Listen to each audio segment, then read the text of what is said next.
بسم الله الرحمن الرحيم الحمد لله رب العالمين والصلاة والسلام على رسول الله وعلى آله وصحبه أجمعين.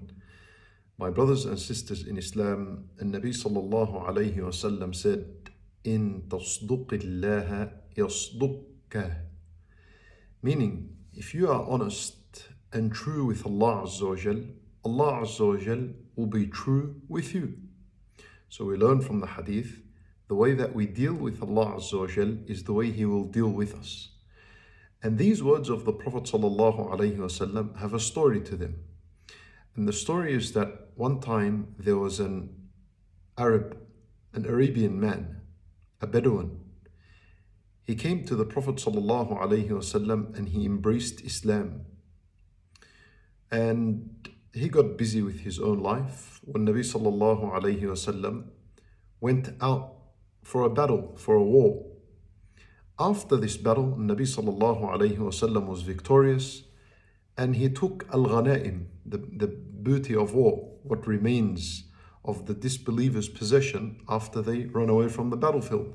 So Nabi Sallallahu Alaihi Wasallam collect all that and he returned to Al-Madinah.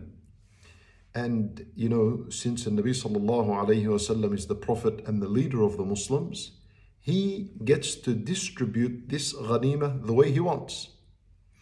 So he distributed the ghanima upon the companions and he dedicated one share to that Bedouin that accepted Islam. And he gave it to the companions and he said to them, go and give this share to the Bedouin that accepted Islam recently. So they went and they gave him his share.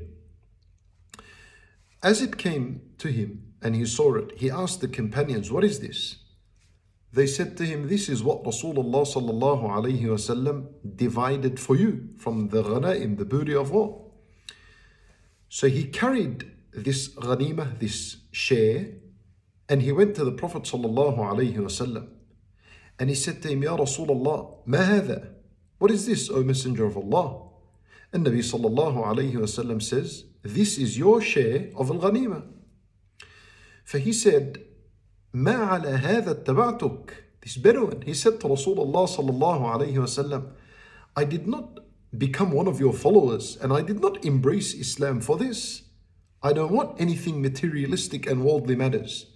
Rather, I accepted Islam so that an arrow could enter in here and I die and I enter the paradise. This is his wish, this is his desire, this is what he wants. So here Nabi sallallahu alayhi wasallam said to him, In tasduqillaha yasdukka.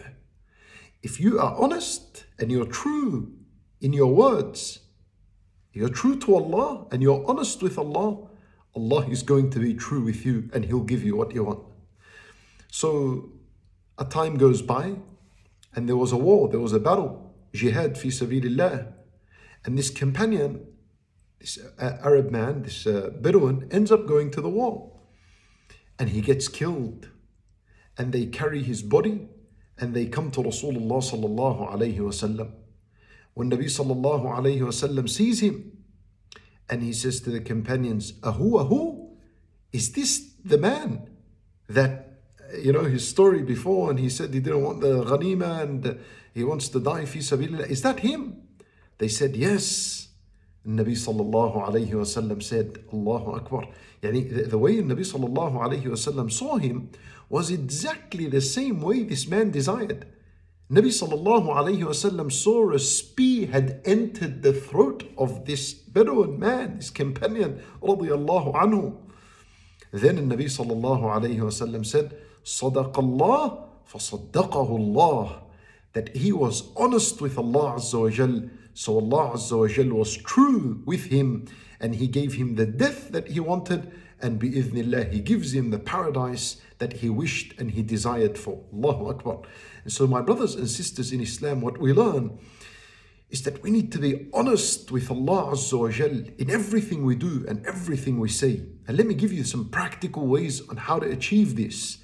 For example, honesty with Allah Azza wa Jal is when you prefer what Allah loves over what you love. For example, when you get up for Salat al-Fajr and pray on time, when you pray Salat al-Fajr on time, then you are preferring what Allah loves, which is prayer on time, over what you love, which is sleeping at that time.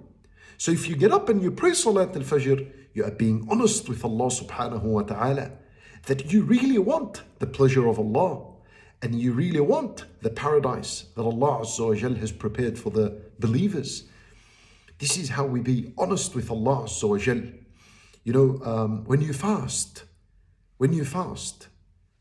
that's you preferring what Allah loves, because Allah loves from His servants that they fast. So you prefer what Allah loves by fasting over what you love. And your body desires food and drink. You want to eat and drink.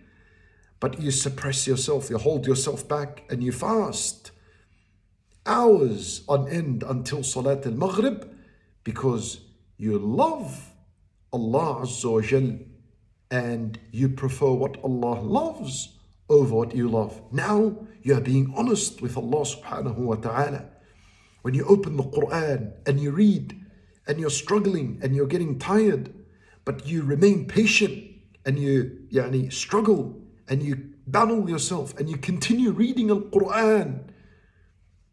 In this case, we say that you are being honest with Allah Azza wa Jal because you are preferring what Allah loves, which is you, a servant, sitting and reading Allah's word over what your body loves.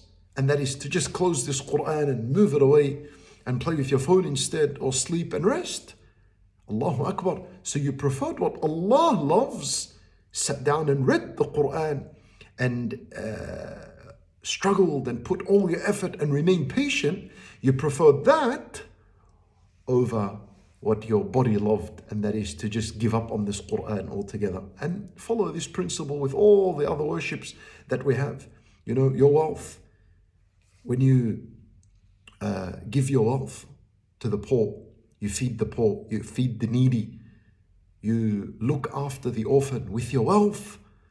This is you preferring what Allah loves over what you love, right? Because Allah Azza wa Jal loves that we look after the poor and the needy and that we feed them. Allah loves this.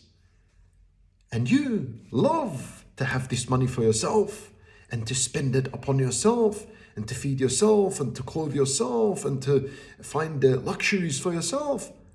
But you preferred what Allah loves, feeding the poor, over what you love, and that is spending the money on yourself. In that case, you're being honest. You're being honest with Allah Azza wa Jal because you only preferred what Allah loves over what you love in order to achieve Allah Azza wa Jal's pleasure and His paradise, and to earn that, to earn His pleasure and the paradise. Wallahu a'lam, my brothers and sisters in Islam, these are the 10 days of Dhul Hijjah that we have.